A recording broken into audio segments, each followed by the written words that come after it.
Good evening. स्वागत है आप सभी का हमारे यूट्यूब चैनल इंग्लिश एक्सप्रेस 1.0 में। तो हम टू बैक वर्कशीट सॉल्व कर रहे हैं कक्षा 8 की। और इसी क्रम में जो आज की वर्कशीट है वो वर्कशीट 10 है। अगर आपने हमारे चैनल पर फर्स्ट बार विजिट किया है तो हमारे चैनल को सब्सक्राइब करें, इंग्लिश एक्सप्रेस 1.01। तो चलिए शुरू करते हैं वर्कशीट 10। इसमें क्या है, आइडेंटिफाइज प्रीपोजिशन अप्रोप्रिएटली। प्रीपोजिशन को आइडेंटिफाइज करना है उचित तरीके से, किस जगह कौन सा प्रीपोजिशन आएगा, इस प्रकार से आइडेंटिफाई करना है और सोल्व करना है। तो चलिए शुरू करते हैं।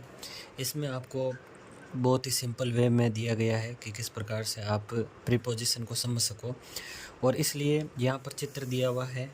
आप आधा काम तो चित्र कर देगा और आधा काम हमें सेंटेंस पढ़ करके उसके अनुसार जो प्रीपोजिशन दिए हुए हैं आफ्टर, बिफोर और बिटवीन, इनमें से एक ही आपको फिल करना है।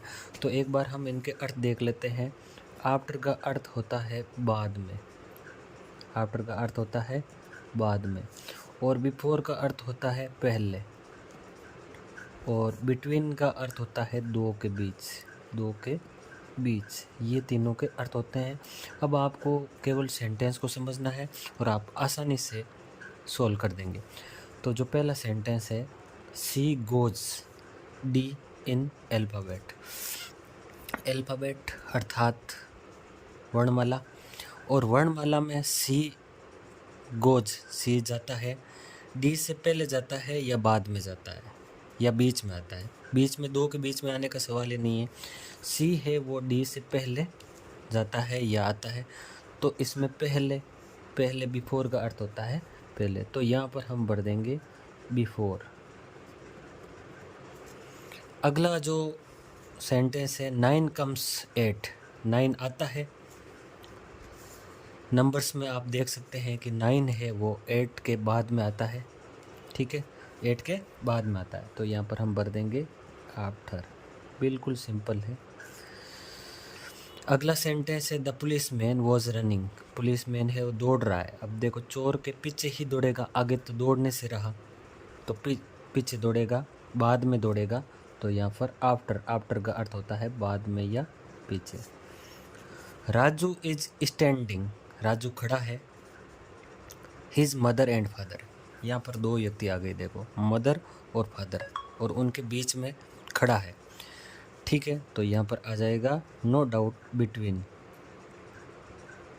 नो डाउट बिटवीन आ जाएगा, बिना किसी संदेह के यहाँ पर हम बिटवीन लिख देंगे।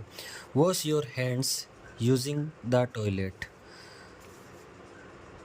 अपने हाथों को, तुम्हारे हाथों को धोइए toilet, using toilet. Toilet use करने से पहले हाथों को धोना है या बाद में? बाद में धोना है। हम जब शौच से निवृत्त होकर के आते हैं तो हम अपने हाथों को अच्छी तरीके से धोते हैं, तो बाद में धोना है, तो यहाँ पर हम लिख देंगे आफ्टर। अगला है 5 इज़ 4 एंड 6, तो यहाँ पर 4 और 6 इनके बीच में आता है 5, तो यहाँ पर हम लिख देते हैं बिटवीन। तो इस प्रकार से ये कंप्लीट हमने सोल्व कर लिया वर्कशीट 10 को। बिल्कुल ही सिंपल है। अगर फर्स्ट बार हमारे चैनल को विज़िट किया तो सब्सक्राइब ज़रूर करें, लाइक करें और अपने दोस्तों को भी वीडियो शेयर करें। तथा आपको किसी अन्य टॉपिक पर पढ़ना है तो वो भी आप कमेंट कर सकते हैं। धन्यवाद।